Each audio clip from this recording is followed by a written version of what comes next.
Hello and welcome to Cretaceous Cantina, where today we're having a look at the Mattel Matchbox Jurassic World Legacy Collection Jeep Wrangler. So as I said in the previous video in which we looked at the 3 human figures from Wave 1 of Legacy Collection, it's the original Jurassic Park stuff that has me the most excited about Mattel's Jurassic World line. The stuff is exclusively available through Target, and it hits with a very high dose of nostalgia for us longtime collectors who go back to the original films. I remember seeing Jurassic Park in the theater as a kid and just being absolutely enamored with it. A little bit scared here and there, but enamored with it overall. And having a more accurate Jeep Wrangler than what we got from Kenner back in the day, and we will compare them in a little bit, makes me super excited.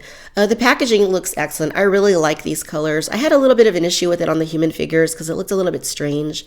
It just wasn't very proportionate, but actually it looks great here. I love the dark blue that you get in the back. Nice image of Rexy back there. You get the Jurassic World logo over the Jurassic Park gate, which is a little bit odd, especially that the Jurassic World logo doesn't really fit on the gate. It just looks a little strange. But nonetheless, the packaging is looking good. I really love the font that they went with there for Jeep Wrangler. It says you get a winch, and it shows you right there how that operates. The Wrangler itself, you can see, is totally exposed. There isn't any covering over it. So you might want to look these over in the store, just make sure they're not scuffed up or anything. It seems like it's pretty durable plastic, but just to make sure. And it's looking really good overall. I do like how they incorporated the flora and fauna, and just kind of gave it that old school sort of look. Here at the bottom, BF Goodrich, so it is licensed that they went with those for the tires. You can see right there, BF Goodrich. And all in all, it's looking pretty good. Here at the back, you can see the Wrangler in action. So that's a pretty nice little diorama. Kind of harkens back to what Kenner did during the Jurassic Park days. Not to the same extent, of course, but it's still a pretty nice simulation of that effect. And here it gives you some information about what's going on. It can hold 4 action figures, and it has the working winch, of course, so that you can actually recreate the scene with Dennis Nedry trying to get away from the Dilophosaurus. So fun. And a really cool picture, too, by the way. I really like how they did that, even if this moment isn't necessarily screen accurate.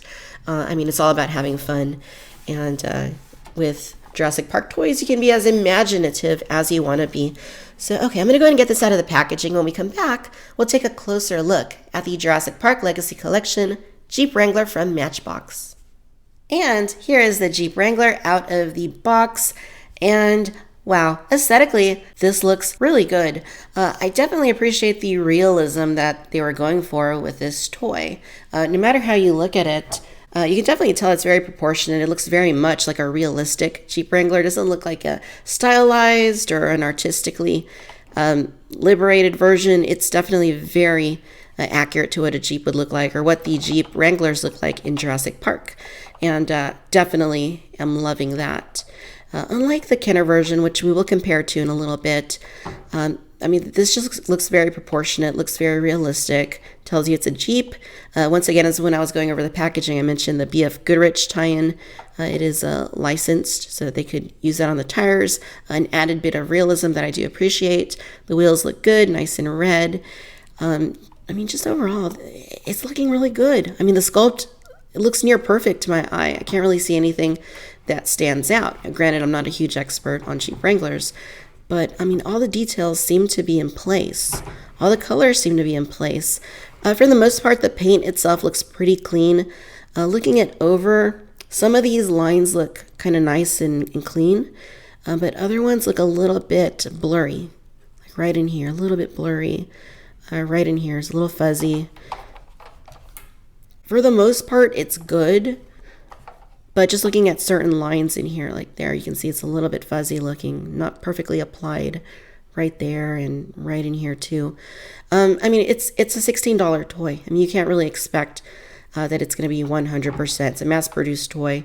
And given that fact, I think that it looks great. It seems to be a pretty sturdy plastic. It's very lightweight, as should be expected. It is a toy. You can kind of expect that. For the tires themselves, you can see that they're not solid all the way around. They're kind of cut out on the insides in here. So another one of those things that indicates this is a toy. It's a very nicely made toy. It's a great looking toy, but it's still a toy at the end of the day. JP18 This being the legacy version, it is completely clean. There's also going to be the one in the Fallen Kingdom line, which has more of a dirtied up look to it and a more rusted look to it. It has a canopy and it has a gun that is built into the top. So it's not going to be as screen accurate as this release here is. Not to say that it's not accurate to Fallen Kingdom, it's just not accurate to Jurassic Park. This one here is accurate to Jurassic Park, which is the most important thing. You have decals right in here like this. Looks really good. Looks like it's pretty nice and straight on there. And at the front, you get a license plate decal right there. You also get decals right here for the headlights and for the secondary lights. And at the back, license plate decals and taillight decals as well. For the most part, they look pretty nice and straight. This one's maybe a little bit off. Again, kind of hard to demand or expect 100% perfection in this case. But of course, if you see multiples on the shelf, you can look them over and see what looks best. Inside the vehicle, you can see that you have your seats. They're pretty nicely sculpted. Looking at the dash, a little bit of detail there. You can see your steering wheel. It looks like they did recreate a pretty nice amount of detail there. There's your shifter, air conditioned vents, speakers, controls. Nicely done. Nicely done.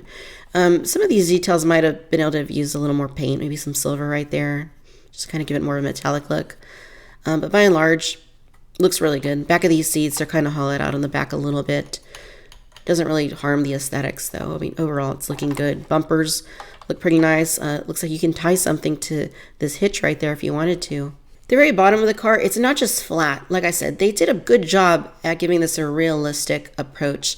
And you can see all of the details there, the manifolds, going back here to the exhaust and differential. I mean, all that stuff is in place. I mean, they really did a good job recreating the details here. Of course, these holes are where it plugs into the box before you take it out. Looks like we have our date stamp printed right there. And of course, the main action feature to this particular release is the working winch. So that is right here. It has a little hook there at the top. Pull it out like such. And it's not too long. Would have been nice if maybe it had a little more length to it. But as it stands, I mean, this is already about 7.5 inches. So not terrible. And then to reel it back in, you simply rotate these knobs right here.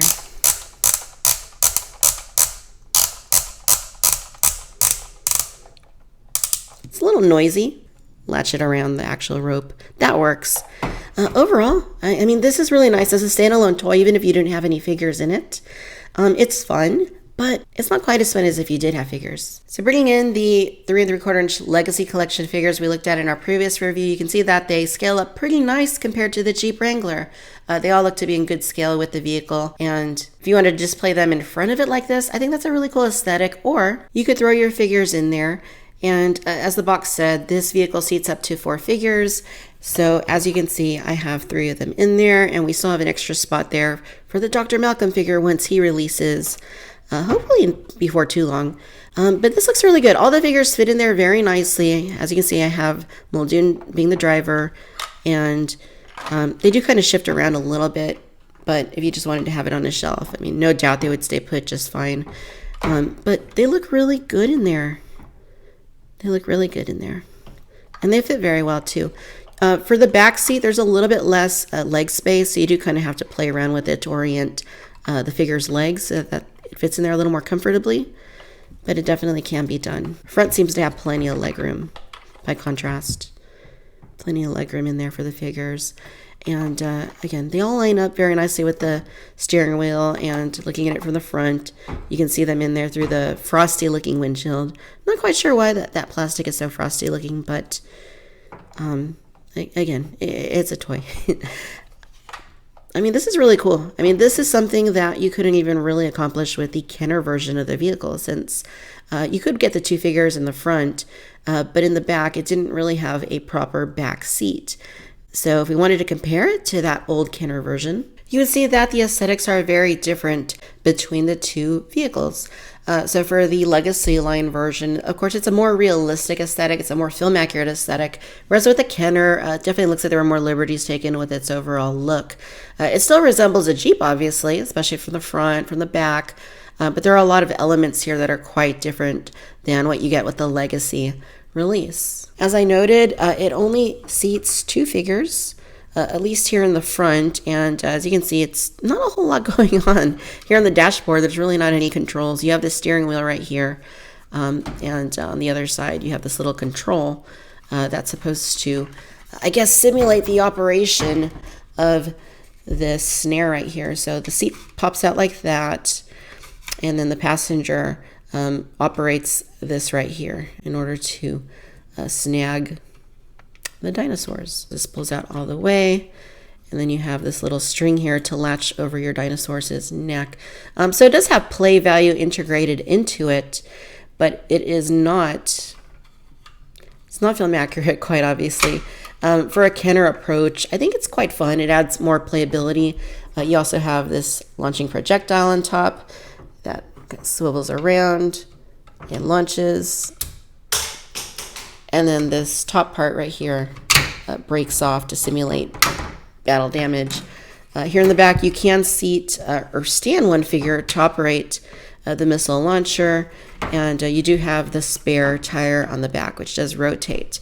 Now, that is in contrast to the Legacy release, which doesn't have a spare tire. That's really the only thing that you could say about it in terms of the accuracy aspect. So it is quite interesting that they missed that, or just decided for whatever reason not to include it. But even so, I mean, these are just quite different. This is a fun one, but I'm all about accuracy. And even though there's a lot of nostalgia, of course, with the Kenner version, I just don't think you can really go wrong with what Mattel's doing in the year 2018. Yeah, the playability might not quite be to the level that Kenner provided back in 1993, but I mean, it just looks awesome. I think the aesthetics more than make up for that. You can still spin the wheels, of course. You can still make it drive around. It just looks great. And I think for what they're trying to accomplish with the new line, with the 3 3/4 scale action figures and getting them to interact and be in scale with many of the dinosaurs in the line, I love it.